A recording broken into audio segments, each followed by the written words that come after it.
en matière de prise en charge du cancer du sein, c'est un projet de traitement.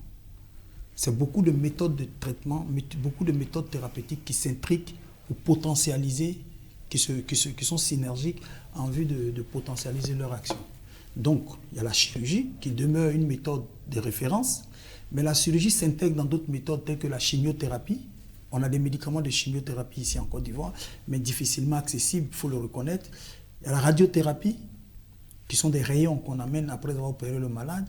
Et puis il y a des thérapeutiques innovantes qui coûtent un peu excessivement cher et tout ça, qui sont difficilement accessibles à la majorité de nos patients. Alors ces thérapeutiques-là, on les trouve en Côte d'Ivoire? Bien sûr. Du moins, on les pratique en Côte d'Ivoire?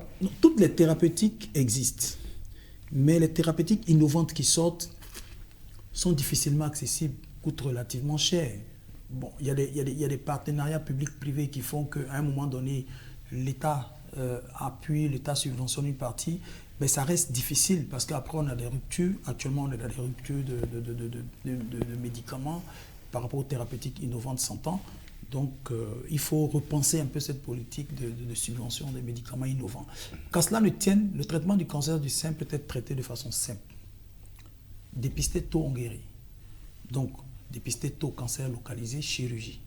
Quand on dépose la pièce chez le pathologiste, chez lui qui analyse, s'il y a des facteurs de risque, on fait un traitement complémentaire, qui peut être une chimiothérapie, qui peut être la radiothérapie. Et ça, c'est des méthodes qui sont accessibles. Mais par rapport au traitement innovant, il faut faire d'autres analyses, parce qu'il n'existe pas un cancer du sein, il existe des cancers du sein. Le cancer du sein de X est différent du cancer du sein de Y. Donc maintenant, on fait des traitements à la carte.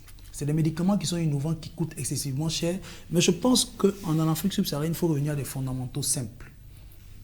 Faire de la sensibilisation pour dépister tôt et traiter les malades à visée curative pour les guérir.